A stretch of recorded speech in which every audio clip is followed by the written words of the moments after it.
It gives me great pleasure to welcome today on Uncensored Voices, Yasemin Acar. Yasemin is a Berlin-based human rights activist focused on refugee rights, advocacy, and anti-Muslim racism. She has collaborated with numerous organizations over the years to support refugees settling in Germany and has significant experience with youth work. During the Ukraine invasion, Yasemin mobilized 15,000 volunteers and founded Berlin Arrival Support, advising the Berlin Senate on refugee issues while calling out disparities in treatment. A longtime advocate for Palestine, she's now an active organizer in the Palestine Solidarity Movement, and she's also a member of the Freedom Flotilla Coalition. Yasemin, good afternoon, and welcome to Uncensored Voices. Thank you so much, and thank you for having me. Right, I would like to start talking a little bit about yourself. When did you decide that your future was activism? Because it's not an easy road to take. I think there was no specific time where I've decided to speak up. Being a migrant in Germany has taught me very early on that something is not what it's supposed to be or how it's supposed to be. And, experiencing daily racism in school, outside, just taught me that there are injustices and has shown me that there are differences, but that these differences shouldn't, they shouldn't be problematic in our society. They should bring us together. And, when I was a teenager, I've done some projects, and then I realized that when the first waves of refugees came, I decided I want to do something about it, and I started working with different organizations, and basically I became active in that sense. So I know that Palestine and the genocide going on now in Gaza is not the only cause that you have been advocating for. What is different about Palestine, and what's different basically in the way that the German police or the state treats people who are advocating for Palestine? I mean, yes, for me, the core of everything is the human. It doesn't matter where someone is from, what they believe in, or how they look, or their sexual orientation. A human is a human, and that is what we should focus on. Just recently, before the genocide began, I was, as you mentioned earlier, I founded Berlin Arrival Support for Ukrainians basically arriving in Germany when the invasion of Ukraine started. During that time, the German media and the German state, they would praise me for my activism. And when I started speaking up about Palestine, this changed very fast. It was okay then to have a Ukrainian flag on your balcony or have a Ukrainian flag on your car. That would be fine. I see it in Cyprus as well now, but having a Palestinian flag is a different matter, isn't it? Of course, because we have to also think about the fact that Palestine is in the Middle East and it's a predominantly Muslim country. And how Muslims are perceived in the Western world, we all know. And during the genocide, like now, since the genocide happened, it is becoming more clear and clearer for us. And if you look back at 9/11, there has been campaigns where they spent millions and billions into these hate campaigns in the media against Muslim people, making them look like terrorists. If you open up Netflix today, or Hollywood movies, you basically see how they portray Muslims. They're dehumanizing them for years. And that is why it was okay to speak up for Ukraine, but it's not okay to speak up for Palestine, even though what's happening in Palestine is so severe. It cannot be compared to any other war or what's going on in the world at the moment. So just to elaborate a little bit on that question, so obviously the German police has come down on the protesters a lot harder on what it did. I mean, looking at what Germany is doing to people who are protesting, there are human rights violations just by what they are doing to the protesters, right? Right. Well, these, you know, there's a lot of things happening. The way the police treats protesters is uncalled for and inhumane. It's you know, they violate human rights. They violate so many other constitutional rights, and we've been seeing that since day one, since 7th of October. The crackdown on the Palestine movement is in Germany, especially in Germany. You know, considering the historical sorry, the responsibility, the historical responsibility Germany has, looking at the way this country is treating the Palestine movement and Palestinians, Arabs, Muslim, is insane. You know, we have seen minors being arrested. We have seen elderly people being beaten up. We have seen house raids, several house raids. We have seen the defunding of organizations just because they're anti-Zionist organizations that speak up about it. We have seen scholars being canceled. We have seen artists being canceled. We have seen people losing their jobs, smear campaigns in the German media. So there's an attack from all angles, you know, towards people that are speaking up for human rights, you know, and speak about the violations of international law. Mm-hmm. So at the beginning of November, the Bundestag passed a resolution called "Never Again is Now," if I'm not mistaken. What does this entail, and what does it mean actually for pro-Palestinian activists? Well, it means a lot. It means a lot of negative things, you know. Never Again Now is basically saying they're protecting, preserving, and strengthening Jewish life in Germany, which was agreed upon by the coalition consisting SPD, FDP, CDU, and the Green Party, which these parties claim to be liberal and, you know, like, they're very far right, but of course they're trying to hide this. But we're seeing how they're behaving, and the laws, and, you know, and especially with this resolution, how they really feel and how they really think, and what they're aiming to do. And, you know, this resolution was worked on in secret, meaning behind closed doors. And those drawing it up were a small circle of parliamentarians who did not disclose any information to the public. And if we think of resolutions, you know, the resolutions are usually drafted with the help of civil society organizations and groups concerned with the topic at hand. And such groups are normally invited to speak in parliament to share opinions and insights. But in this case of this anti-Semitism resolution, no such measures were taken. And, you know, speaking of the Green Party, Germany's foreign minister Annalena Baerbock is from the Green Party, the same Green Party that advocated for stop of weapons to conflict zones during the elections. This very same party has been fueling the genocide for 14 months now. So as you see, Germany is full of double standards, and perhaps is built on double standards. So it's no surprise that these parties would agree on a resolution that is purely anti-Palestinian and anti-Muslim racism at its core. You know, and I'm asking myself, how can a country that has caused the killings of millions of Jewish people now oppress another people to correct history? As far as I'm concerned, you know, history cannot be corrected or reversed, and we should not try to. What needs to happen is accountability. History needs accountability to not repeat again, since Germany is saying never again, right? Yeah. So how can a country claim to protect Jews by killing thousands of Palestinians and oppressing Palestinians and Muslims within the border of Germany? So, you know, they're not protecting anything. Instead, they are risking Jews by making it look like that every Jew has to associate themselves with Israel. That, in fact, that's anti-Semitic. That to me is in essence anti-Semitic, isn't it? Absolutely.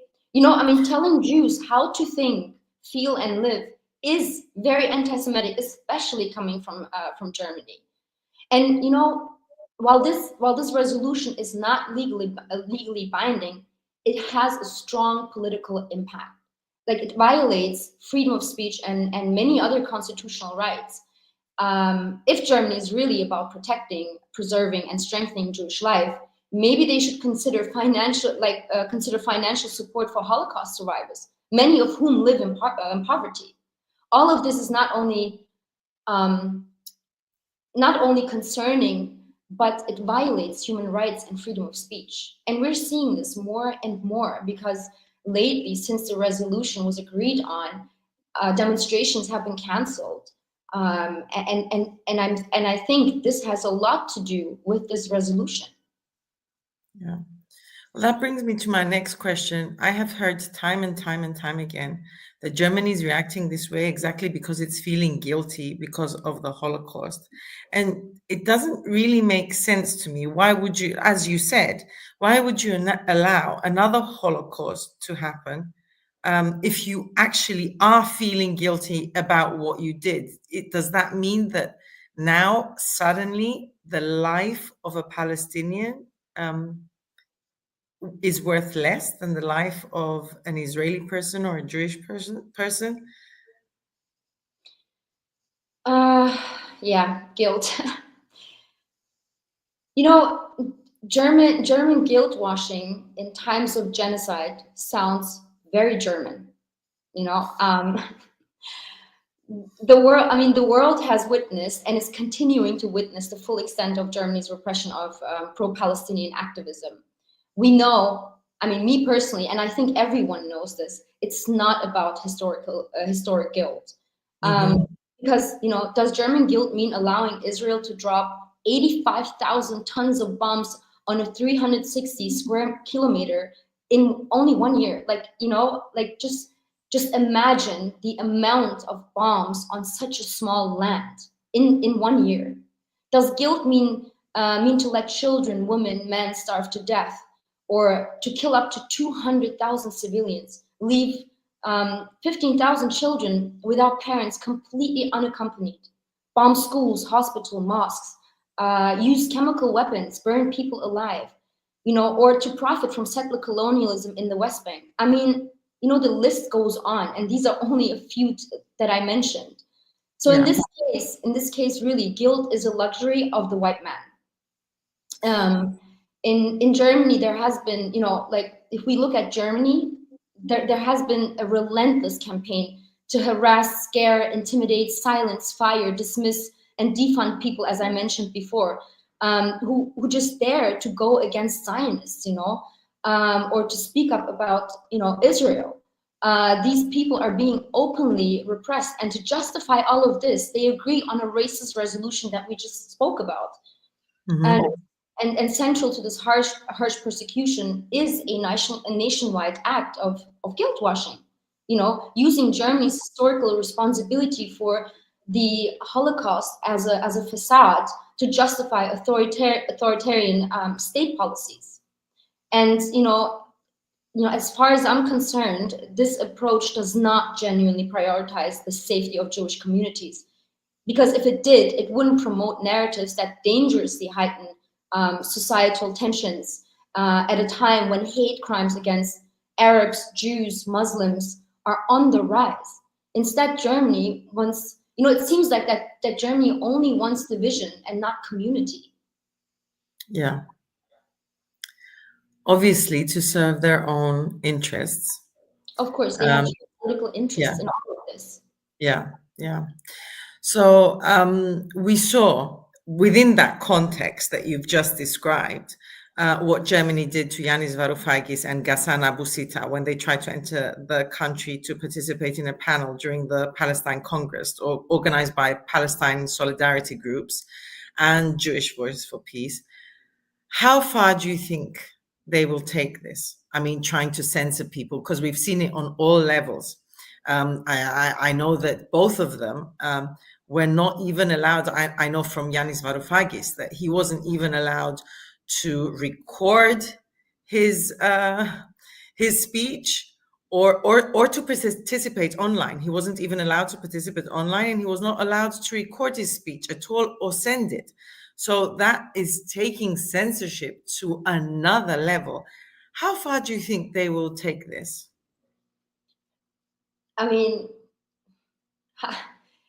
this question is, this question is a hard one, considering the fact they have crossed all red lines when it comes to democracy. Yeah. We are seeing that democracy is just a facade, that democracy only serves those if it aligns with their interests. So really, like, if these things that are happening in Germany would happen in Iran or in other countries that Germany and the West deems to be fascist and regimes. In Russia? Or in Russia, yes. Yeah. They would point their fingers. Trust me, all papers would write about it. Everyone would speak about it.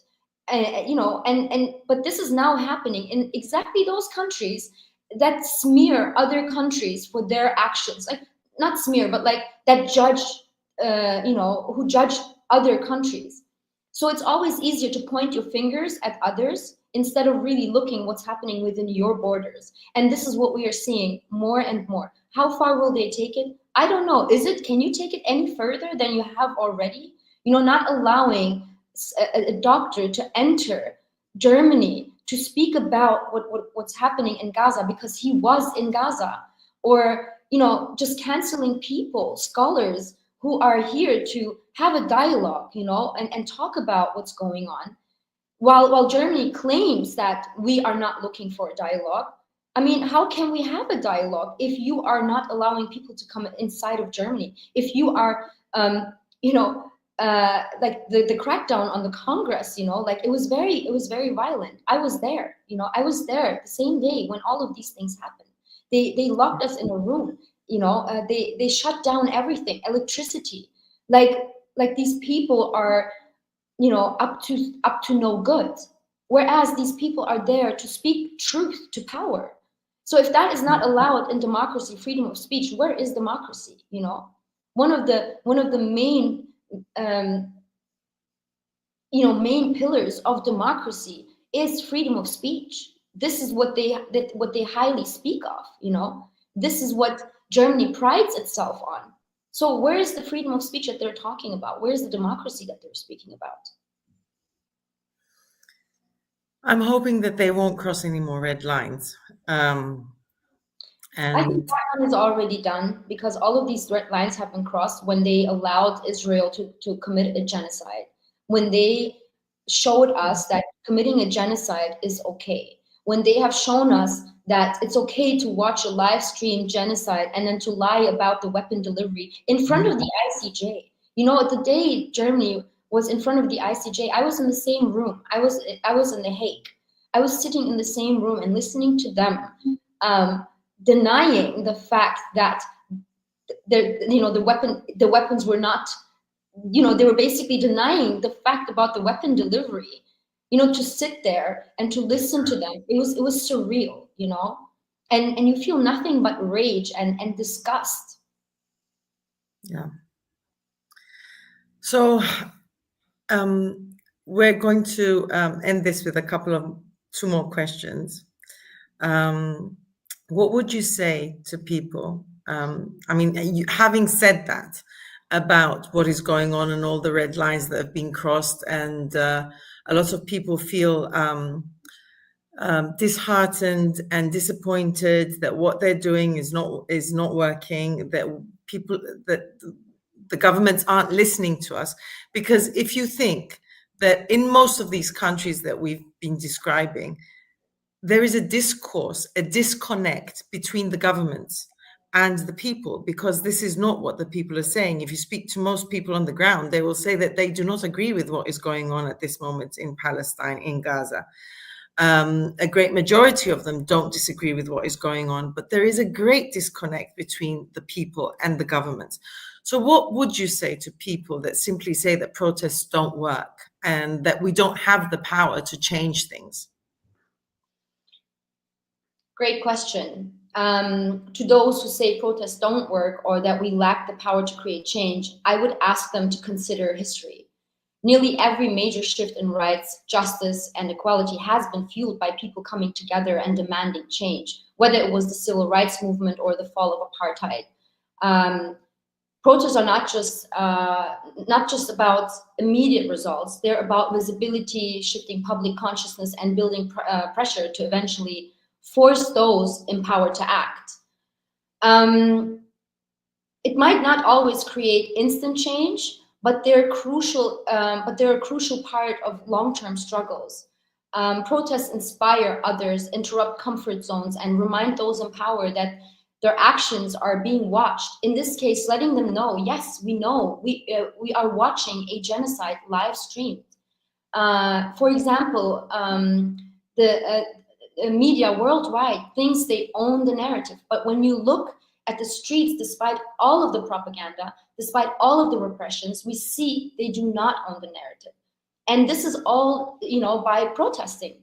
I mean, all the millions and billions the media wastes could actually save lives if they would use it correctly. So, change may feel slow, but it's built brick by brick through collective action. By dismissing the power of protest, we risk giving up the very tools that have brought us the freedoms and rights we have today.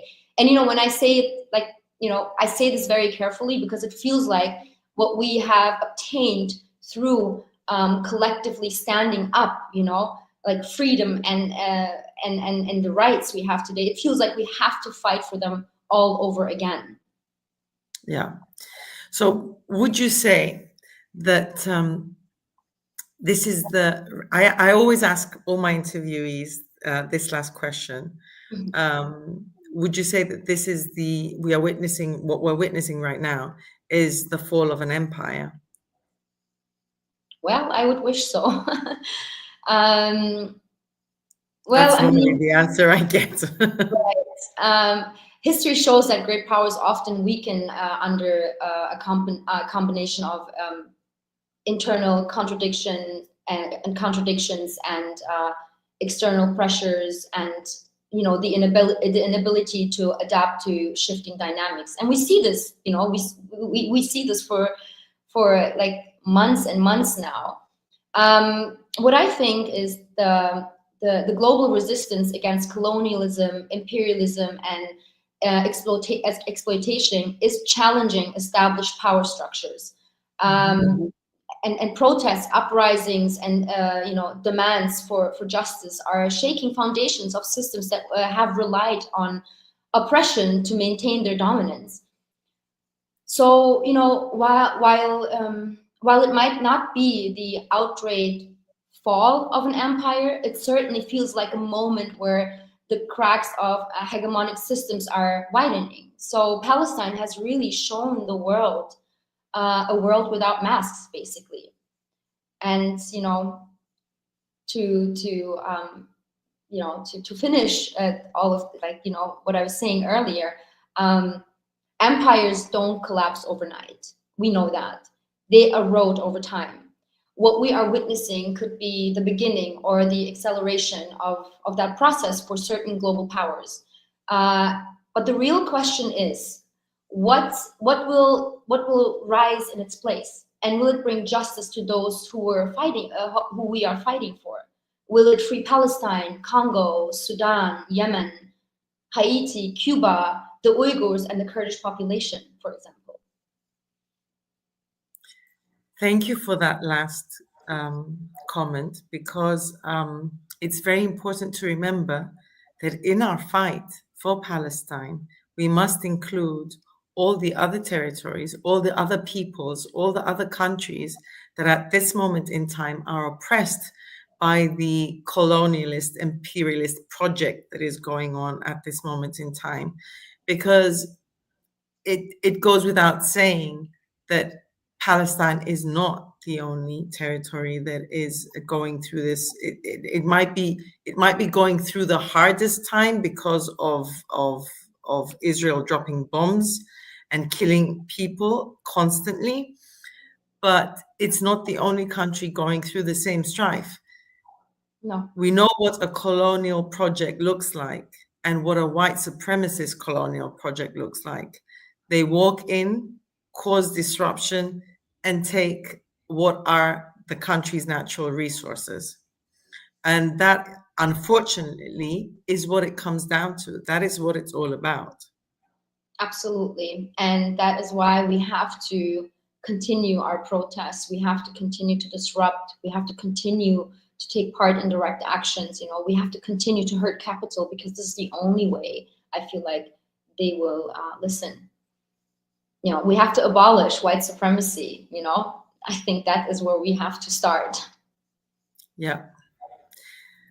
Yasemin, thank you so much for this conversation that you had with me today, and for sharing your thoughts with Uncensored Voices.